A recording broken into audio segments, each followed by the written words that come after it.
Hi everyone, thanks for joining the GSMA M4D Utilities Innovation Fund informational webinar. We hope this webinar will provide you with some background information on the GSMA, the M4D Utilities team, and more specifically our Innovation Fund and how you can submit your best concept note. The structure of this webinar is we're going to have about 30 minutes of content and then 30 minutes of questions and answers. So if at any time you have a question, please do use the question box on the right-hand side of the GoToWebinar screen that you have. And feel free to enter in those questions. We'll be answering those at the end of the webinar. And we will be putting the recording of the webinar and the slides on the website for your reference. So just know that you don't have to take a lot of notes. This will be all up on the website as soon as we finish. So let's start with the GSMA. As you can see from this infographic, the GSMA is the trade association for mobile network operators around the world. We were funded in 1987 and we now have 12 offices worldwide, and we represent 800 mobile operators and over 300 companies in the broader mobile ecosystem. Many people know us from our events like Mobile World Congress, which is held annually in Barcelona, or our M360 series held around the globe, now featuring a East Africa, West Africa, and India event. We regularly engage with ministers of telecoms, regulating authorities, international NGOs, and NGOs. Within the GSMA, we have the Mobile for Development Department. We're a dedicated global team within the GSMA, which brings together our mobile operator members, technology innovators, the development community, and governments to prove the power of mobile in emerging markets. So now a little bit about the M4D Utilities program itself. As you can see on the right-hand side, our mission is to unlock commercially sustainable business models that leverage mobile to deliver affordable and improved energy, water, and sanitation services in emerging markets. You can see our 4 main program activities there: knowledge sharing and convening, advisory services for mobile network operators, market building, and the Innovation Fund, which is what we'll focus on today. We're supported by the UK government, and you can see some of the stats on the left-hand side of our program to date.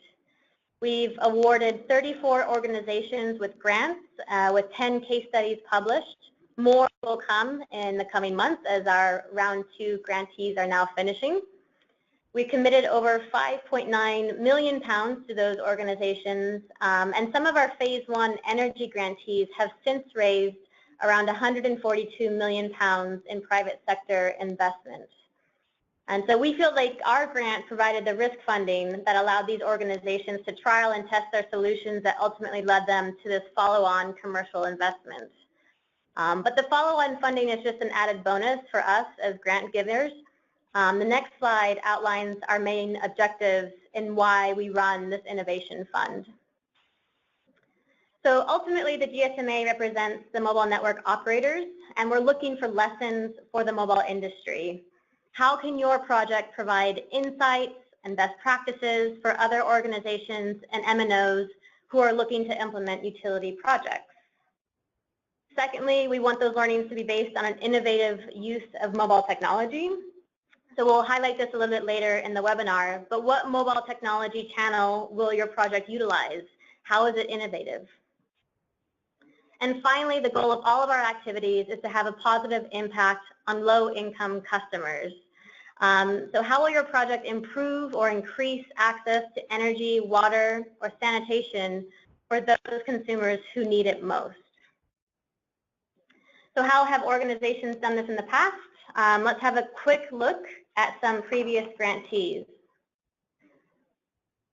So this slide quickly shows the location and the MNO partner of our previous 34 grants, 21 which were in energy, 11 in water, and 2 in the sanitation sectors. And let's give you a quick example of what those grantees look like from each of those sectors.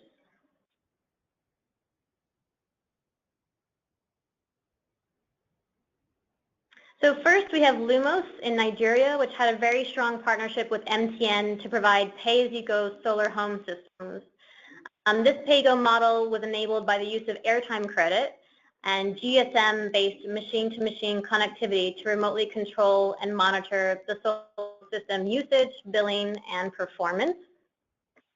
Secondly, we awarded a seed grant to Portland State University to install GSM-enabled sensors for monitoring hand pumps to improve water services in Rwanda. Through the grant, they found that these sensors, which drove the maintenance, significantly increased the average hand pump functionality and reduced repair time compared to traditional maintenance models. And finally, we have Sanergy, which is also using mobile sensors for improved efficiency in waste collection in Kenya. They're one of our current grantees, and we'll be publishing those learnings in the near future once that grant is complete.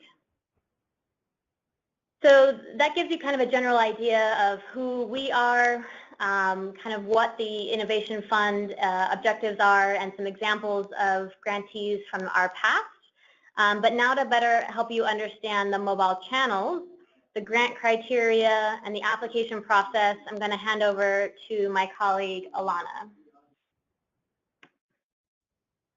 Great, thank you, Carolyn. And I see some people are already typing some questions, so that's great. We will have plenty of time for Q&A after the next set of slides, which will take about 15 to 20 minutes. So what do we mean by using mobile or mobile channels?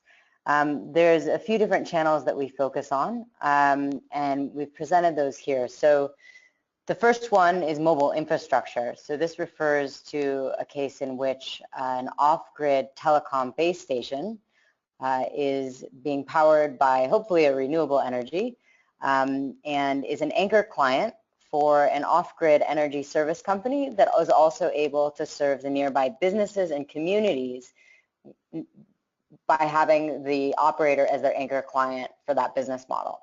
A little bit complex, but for those of you who know a little more about the mobile industry, you'll have heard of this model. Another channel that we look at, leveraging a mobile operator's sales and distribution networks. Branding, the brand name of a mobile operator can be a key way to introduce a new service or product in a new market.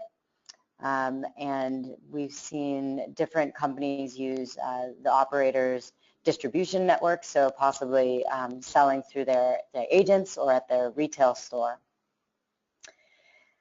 Machine-to-machine connectivity refers to the use of communication through sensors or through smart meters over the GSM network. We often see this used in solar home systems or again in smart meters for mini grids.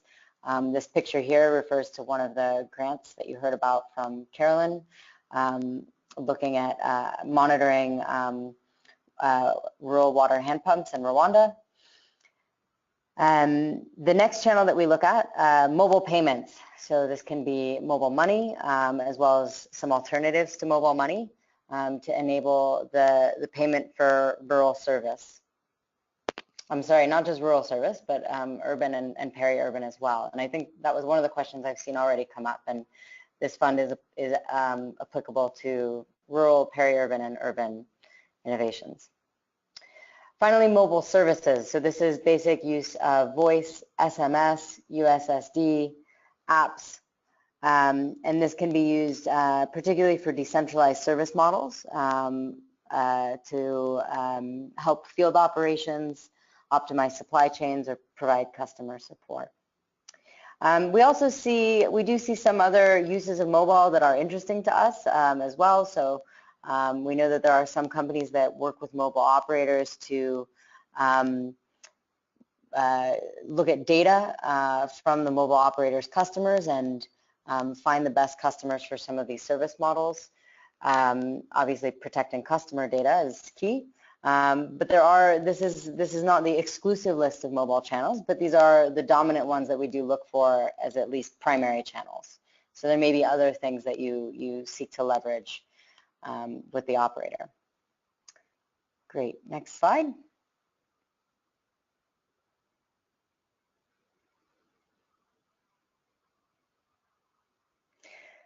So what are the criteria for the fund?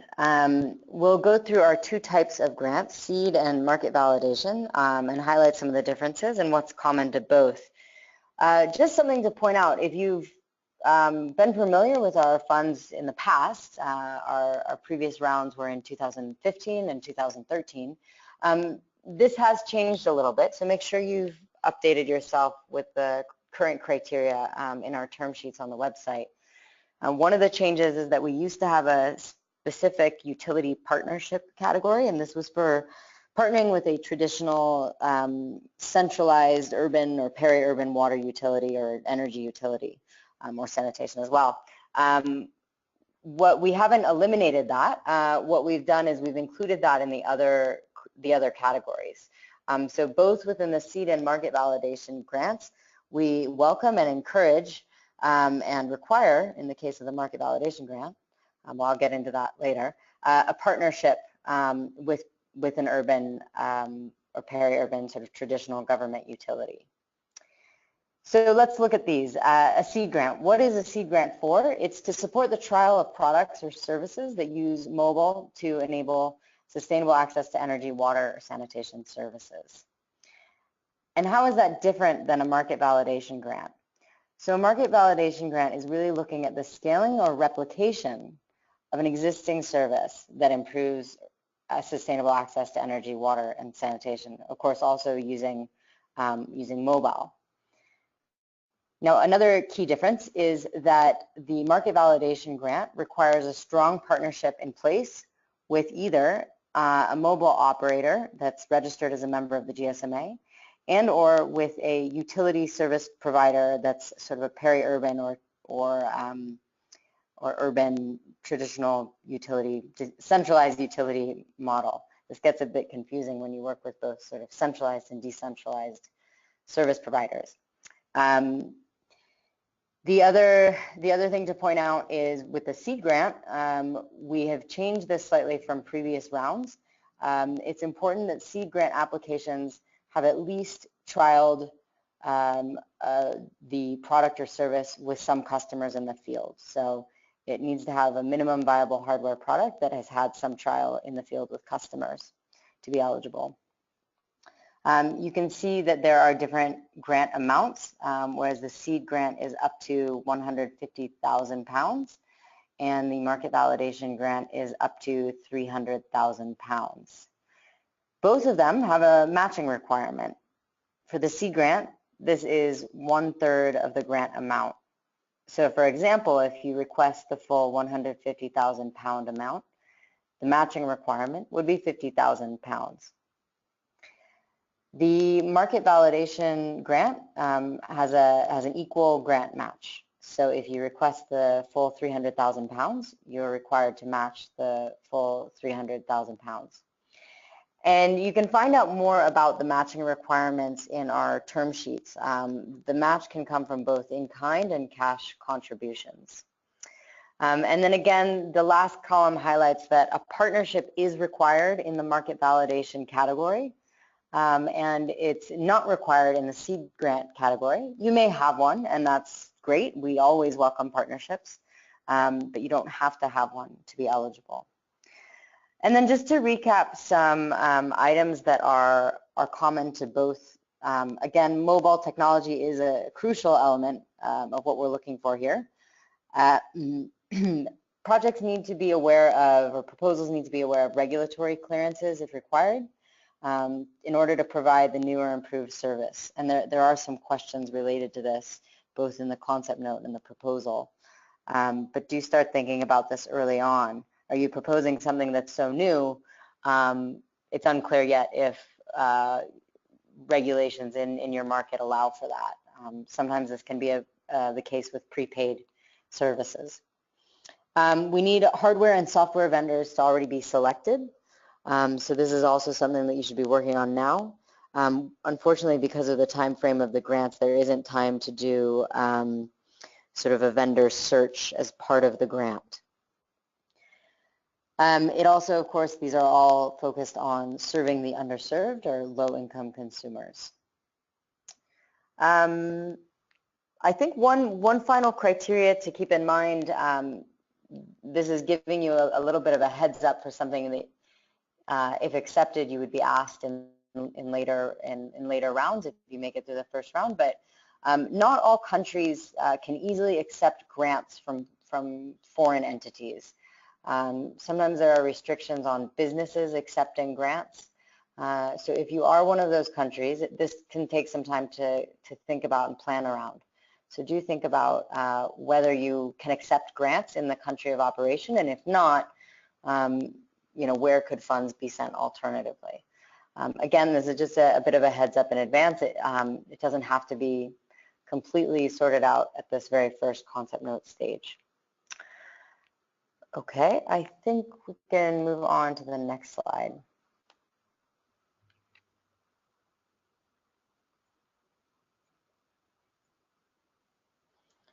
Great, so what is the full application process? This should hopefully just help to give you line of sight to what we're doing now and sort of what's ahead in the process and how long it takes. Right now, the first stage is the concept note. You'll have seen on the website that there's an online platform for you to submit your concept note. We do not accept any Word documents. This is only through the Screen Door online platform. If you're having any problems with it, you can email us to let us know, but we won't be able to accept Word documents.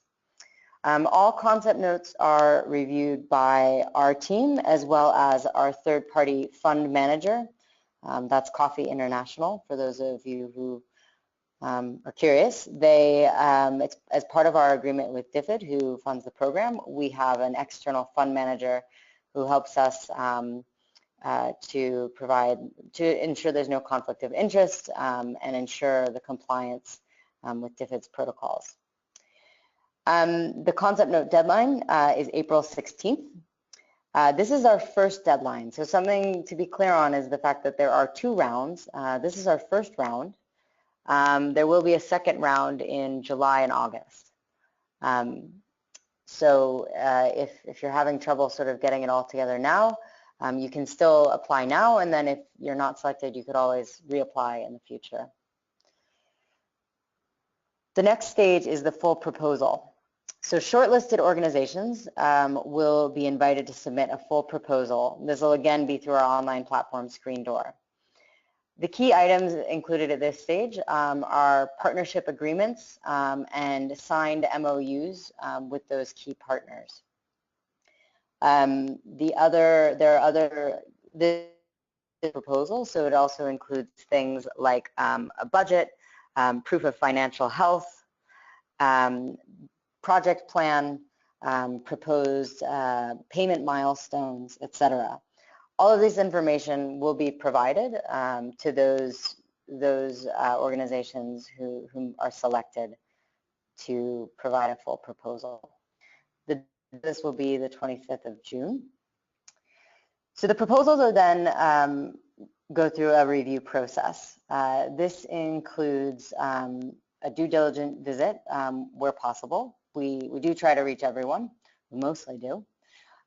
Interviews with key stakeholders. So the fund manager, Coffee, will follow up your application with an interview to ask any questions they have about the application. The due diligence visits would take place between May 29th and June 30th.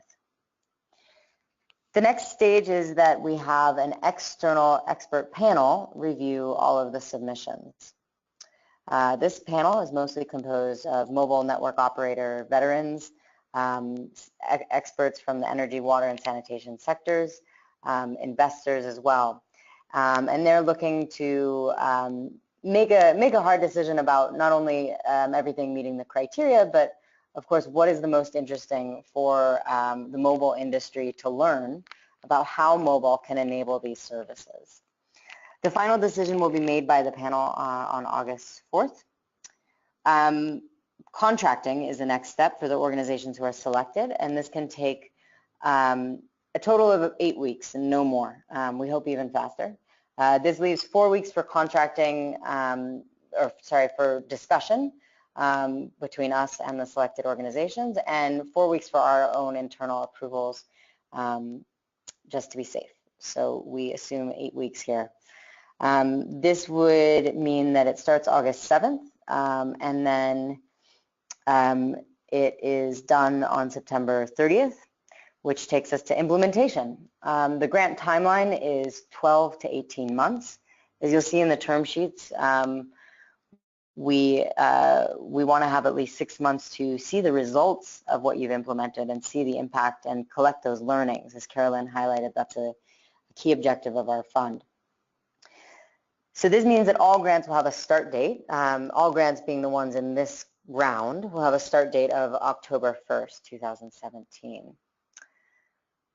I think that's it for this slide. I'm sure there are questions, but we'll move on for now and come back to the questions.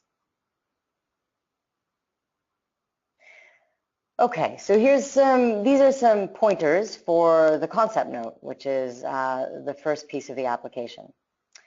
So there are obviously specific concept note questions, and I do encourage you to go in early and make sure you look through those and start thinking about your answers. Don't leave it until the last minute. But what do we look for when we review the concept note? So this tries to highlight some of the things where it's really important that you make sure it comes across clearly. So again, this mobile component or mobile channel, we want to understand why it's essential to the model and what learning your grant presents for the mobile industry. The next key thing is the theory of change. This really is about how the business model and the use of mobile will lead to improved or increased access to the service, to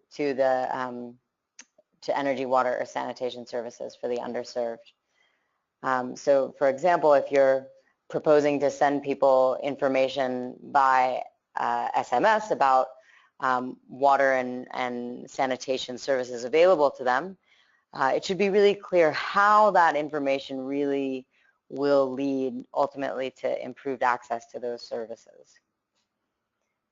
Project clarity. It should be very clear what you're proposing within your project and what, how this is different than just business as usual and your daily work, and specifically what the grant goes towards. Potential for scale. I think even at the seed stage grant where these might be earlier stage, we want to have some indication that you've thought about what the potential for scale is. And at market validation stage, this is even more important to understanding why it's important to provide a grant for this to scale or replicate. Sustainability, so we want to make sure that we're funding things that have a plan for operating after the life of the grant. So it's really important we understand how you propose to get further revenue or funding to continue this after the grant. Project readiness. This is a really important thing for us to be able to understand. It's great if you can state any results from the field tests and show us that you've already started to incorporate learnings. But what we really need to understand is where is your project now? Is it ready for this grant? And where will it end? So if your company is now at point B, showing us the added value of the grant getting you to point C and being ready for that.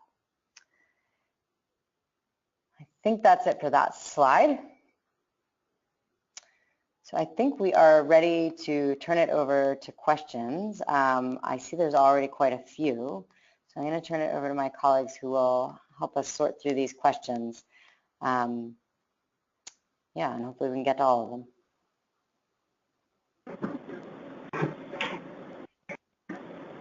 So one question we've had flagged up refers to something that we've stated on our website, which is that strong preference will be given to applicants that are not implementing pay-as-you-go energy services in East Africa. Over to you to answer that, Ilana. Great. Okay, so I think we probably could narrow this down a little bit and say that specifically we're interested in things beyond pay-as-you-go solar home systems within East Africa. The reason is in our first round of grants, we supported several of those models, And because we have grant money or risk money, we want to make sure that we're using that to encourage new growth and new opportunities elsewhere and new innovations. It doesn't mean that pay-as-you-go for solar home systems in East Africa is ineligible. You can still submit a concept note.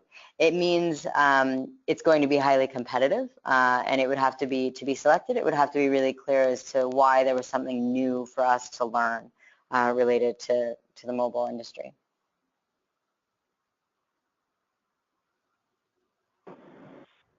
Thank you. We've had another question on whether a single project can leverage more than one mobile channel. On to you, Carolyn. Yeah, so a lot of our grantees do leverage multiple mobile channels. So perhaps they're using mobile payments as well as using machine-to-machine connectivity to monitor, water taps. So this is just kind of, as Alana mentioned, not exhaustive, but these are kind of the primary channels that we would expect you to use. And of course, if you use more, that would make your mobile component even stronger. There's definitely no preference for which channel you use as long as there is a very core mobile component to your project. Great, thank you. Moving on, we've had a question about market validation grants and whether partnerships can be either with a mobile operator or a utility service provider, or if they have to include both. On to you, Ilana. Yeah, that's a good question. It can be either. It does not have to be both. So the partnership, it's a little bit difficult because it may depend on who you are. So our grants are also open to operators being the lead applicant. So if you were a mobile operator applying for the market validation grant, that ticks the box for mobile operator. So then that's fine. If you were a technology solution provider, you would need to be partnered with either a mobile operator or a traditional sort of urban or peri-urban centralized utility.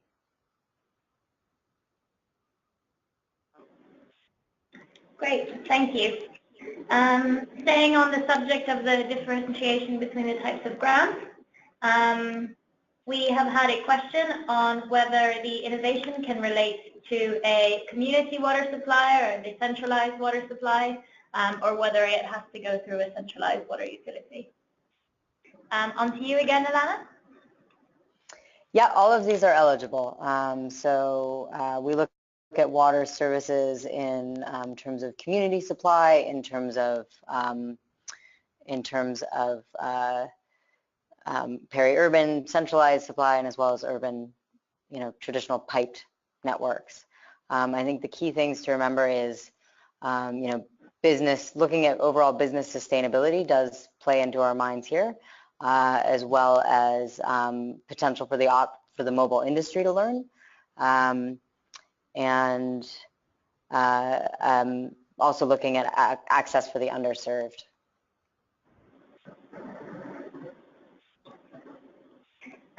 So on that note, we've had a question on what exactly qualifies as an underserved consumer. Back to you, Ilana. Yeah, that's a good question. Usually it's somebody whose service is irregular, unreliable, unsafe.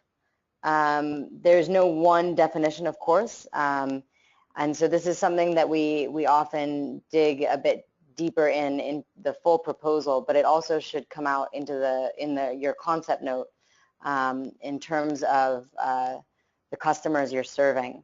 Again, there's just not one single definition, but it refers to customers whose service is unreliable, maybe far away, unaffordable is also part of that, and unsafe is another part of that. I don't know, Carolyn, if you have anything else to add to that.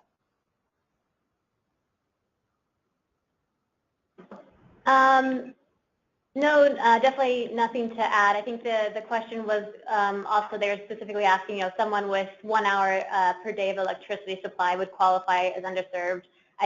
following on what Alana just said, I think we would consider them to be underserved as they only have access, which is far below what we would kind of the average levels, perhaps.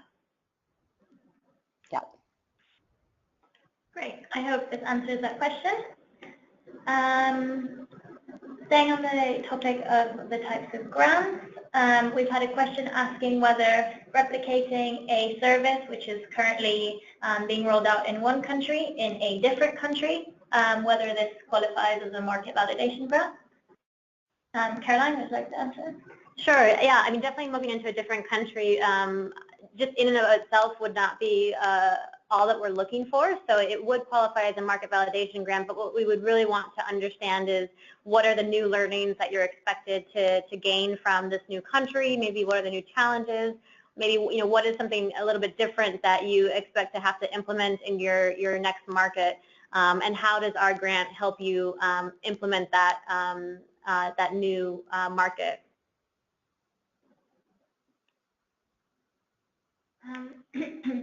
Great, thank you. Moving on to the application process and the grant structure itself, we've had a lot of questions come in about the match funding, whether previously committed funds before October 2017 will count towards the match funding, or whether these funds have to be deployed onto the project after October 2017. And some question on exactly what this match funding refers to. Ilana, would you like to answer that? Sure. So the answer is no. Previously spent funds cannot be counted toward the match. There is a detailed section in the term sheet about matching contributions. All matching contributions need to be spent during the grant period. And then the second part of the question, I think, Ariana, was what kinds of funds? Yes, what kind of funds? Okay, so for this, I would encourage everyone to refer back to the term sheet where we have different descriptions of the different sources from in-cash and in-kind sources. So in-cash sources are direct financial contributions to the project from the applicant and or third parties such as venture capital firms, impact investor, mobile operator, or grant funds. This can include your own cash reserves or revenue, investment funding or equity finance that you may have, other grants that you may have, crowdfunding. These are all potential examples. It's, again, not an exhaustive list. And then the other type of match is in-kind matching. So this is any significant and quantifiable contribution to the project that is not financial. So this, for example, would be people's time spent executing the project. So you can count that.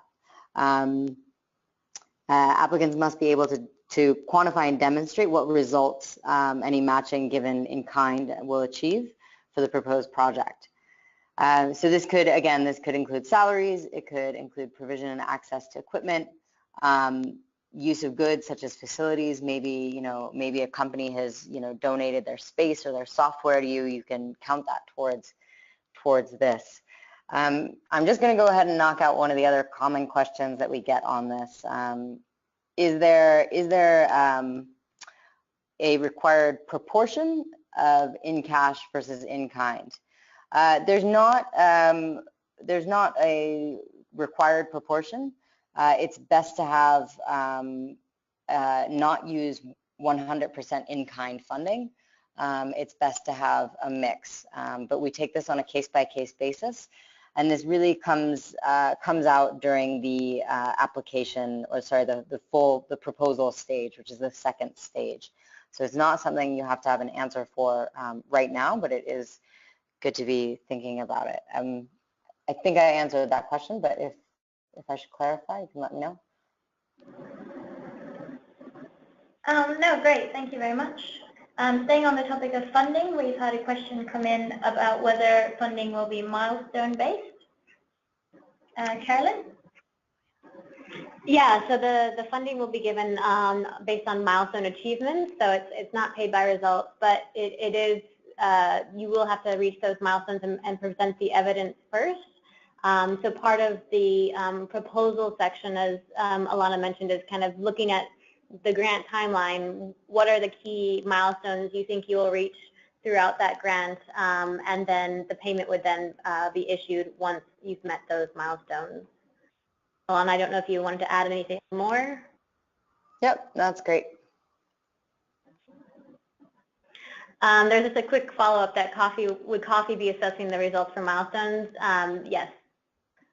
So GSMA and Coffee would review the evidence and would then state whether or not that milestone had or had not been met based on the deliverables that were agreed upon in the contract.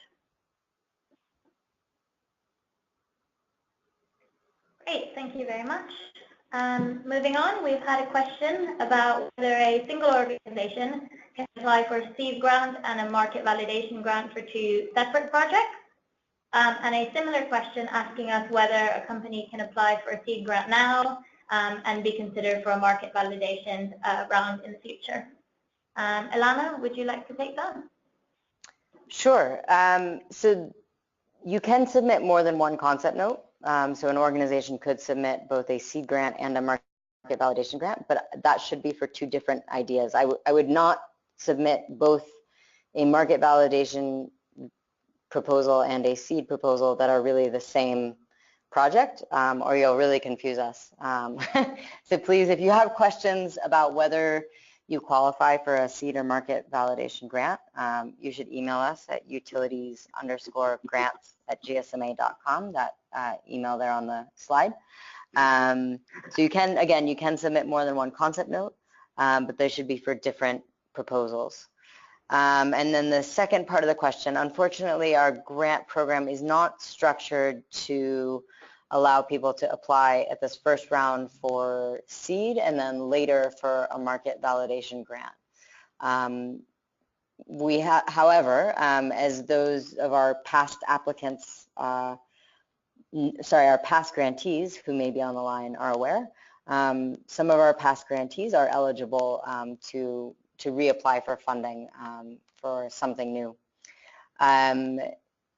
But we don't yet have, because of the length of our program, the length of our program currently doesn't allow for us to guarantee that there will be, right now our program is scheduled to end in 2020, so there's not the opportunity to first come for a seed grant and then a market validation grant at this stage. Thank you, Alana. We've had a couple questions come in about seed grants and what level of advancement the product has to be at in order to qualify for a seed grant. One of these asked us whether the product has to be hardware or software, so whether an app or a knowledge-based software would qualify. And we've had another question in about testing and piloting, whether this has to be done in the country in which the project will be rolled out in, or if it can be conducted elsewhere. Carolyn, could you answer that, please? Sure. So we definitely have grantees that are only doing software-based products or services. So we would still want some sort of user testing to have been done. The hardware, I guess, innovations, we really want to have that product completed, gone through a few iterations, and have gone through user testing before applying for this grant. And that goes back just to the timeline that Alana was mentioning earlier. Like, there's just not enough time to build a prototype and test it within the 12 to 18 months that we have. So that's just why we've kind of insisted on having a minimal viable product when it comes to hardware. The second question having to do with user testing, we would prefer that the user testing be done in the country in which the project is going to be implemented. If you've already done user testing in another country, perhaps you can provide some background around how the new target market is similar to the one that you did the testing on, and provide why you think that user testing will give you insights in a new market. Alana, I don't know how you feel about that one. If you have any other thoughts. Yeah, I think that's the perfect answer. Yeah. Great, thank you. So moving on to evidence of an M&O partnership, we've had some questions come in about what exactly will represent solid evidence of a partnership. I guess we can add into this equally a partnership with a utility. Ilana?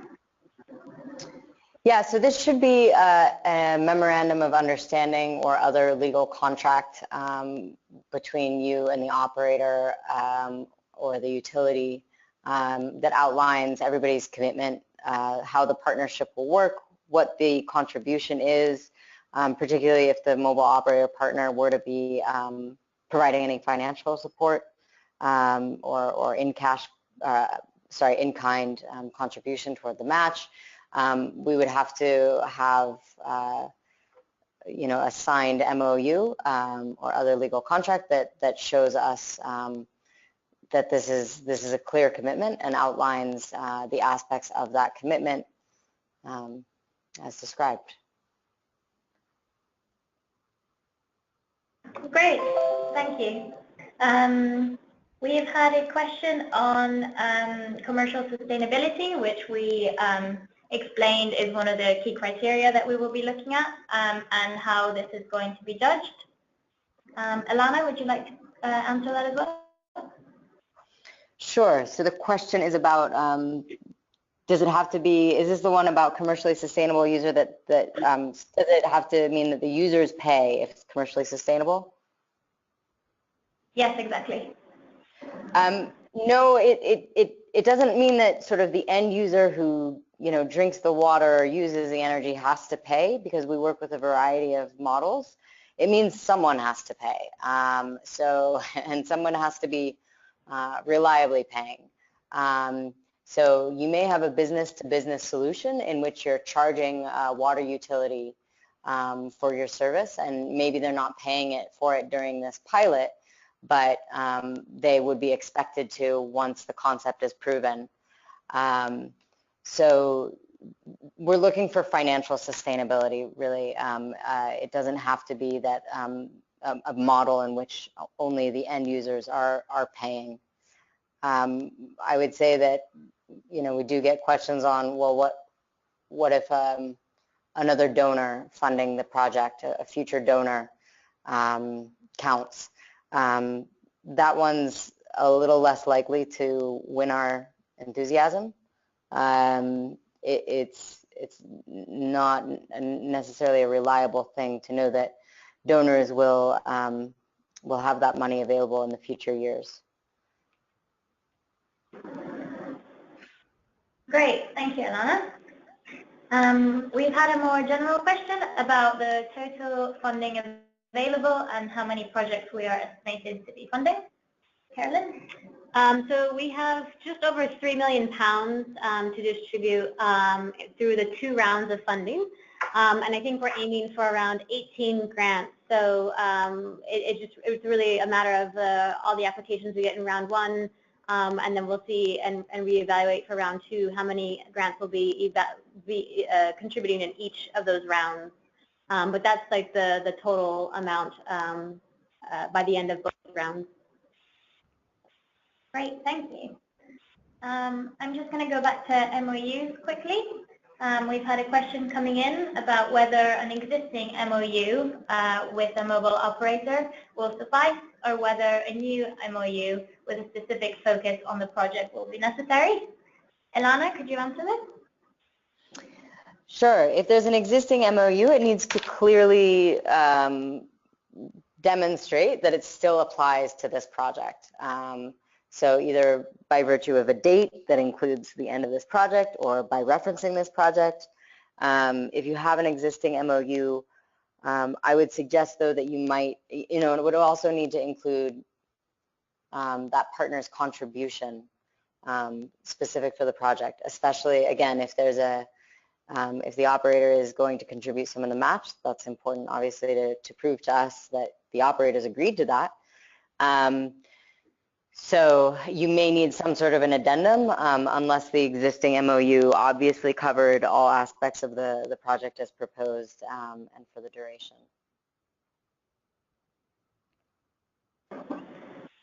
Great. So this is just a call for any last questions to be sent in. If not, we just have one more, which asks us simply if we have a preference between sectors amongst energy, water, and sanitation. Carolyn? Yeah, so we do have a focus only on energy, water, and sanitation, and we do try and have a balanced portfolio across all of our grants, but it's not necessarily a preference. We're definitely trying to get more sanitation grants, but preference would not be given simply based on sector. It's completely based on the merit of the project. Okay, thank you very much. I'm not seeing any, one last minute question. Do cook stoves count as part of the energy category? So whether cooking gas will count. Elana? Yeah, so the question is whether cooking gas counts as part of the energy category. Indeed. Indeed it does. Yep. I might just, while I have a minute, I might just offer up a few other points that have come up in recent conversations. Some people have asked if we sign non-disclosure agreements or NDAs. The answer to that is no. It would be very difficult for us to operate a fund in which we had to sign NDAs with every organization that was interested. We do keep your concept note submissions confidential unless you tick the box, which allows us to share it with other donors who may be interested. We do get approached sometimes by other donors saying, hey, was there anyone that, we might be interested in your portfolio, or who applied. At the contracting stage, there's various privacy agreements within the contract, but anything reviewed by ourselves, by our independent fund manager Coffee, or by the expert panel are confidential and will not be shared.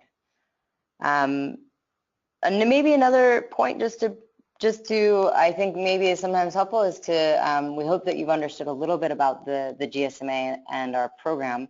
I think it's useful to put yourself in our shoes, or if you can.